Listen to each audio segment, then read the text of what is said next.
के सहारे हम जी रहे हैं। हे प्रभु, अगर हमने कभी कोई पाप किया हो तो माफ कर देना, लेकिन मेरे बच्चों को इस सर्दी और भूख से बचा लेना। तू ही हमारा सहारा है, तू ही हमें हिम्मत देता है। जब जब दुनिया ने मुंह मोड़ा है, तभी तेरा हाथ हमारे सिर पर महसूस हुआ है। इस बार भी हमें अकेला मत छोड़ना। उस रात उसने ठंड से कांपते हुए अपनी भीगी पत्नी और बेटे को सीने से लगाए आंखें बंद कर लीं। बारिश की बूंदें जैसे उसके चेहरे पर पड़ते हुए कह रही थीं, संघर्ष तो अभी शुरू हुआ है। बारिश लगातार 3 दिनों से हो रही थी। नदी का पानी किनारे तोड़कर बहने लगा था। झोपड़ी की दीवारें गीली होकर गल रही थीं। छप्पर टपक रहा था। अंदर बंसी ठंड और भूख से कांप रहा था। राधा का भी बुरा हाल था। उसकी आंखों के नीचे काले गड्ढे पड़ गए थे। 3 दिनों से उनके पेट में भरपेट खाना नहीं गया था। उस रात तेज हवा और बारिश की आवाज से झोपड़ी कांप रही थी। राधा ने कांपती आवाज में कहा, सुनिए जी, अब क्या होगा? देखिए ना, ये झोपड़ी भी कब गिर जाए कुछ भरोसा नहीं। हर तरफ से पानी टपक रहा है। अगर ये गिर गई तो हम कहाँ जाएंगे? बंसी को देखिए, उसे तेज बुखार है। उसकी सांस भी भारी हो रही है।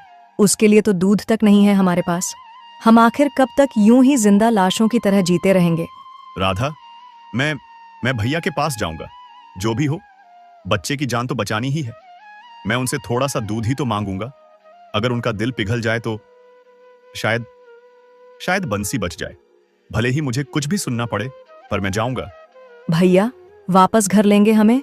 सच कहूं तो अगर आपके भाई ने आपको आपके हिस्से की जमीन दी होती तो आज हमारे पास भी एक मजबूत घर होता। लेकिन उन्हें तो बस यही लगा कि आपको पाला पोसा है तो आपके माँ बाप के हिस्से की जमीन पर भी उनका हक है। उन्होंने तो कभी ये जरूरी ही नहीं समझा कि वो जमीन आपकी भी थी। और आपने भी तो कभी अपना हिस्सा नहीं मांगा। क्यों? क्या हमारी जिंदगी की कोई कीमत नहीं? राधा, भैया ने मुझे पाल पोस कर बड़ा किया है। मेरे माता पिता के मरने के बाद उन्होंने ही तो मुझे सहारा दिया। अगर इस एहसान के बदले उन्होंने मेरी जमीन ले ली तो क्या हुआ?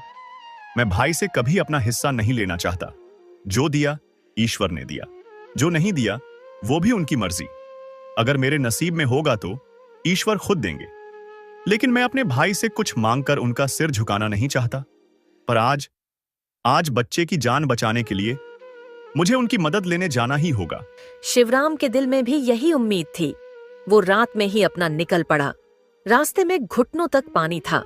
बिजली की चमक में सब और भी डरावना लग रहा था। गांव के कच्चे रास्तों पर फिसलन थी, लेकिन उसके कदम नहीं रुके। वह भाई के घर पहुंचा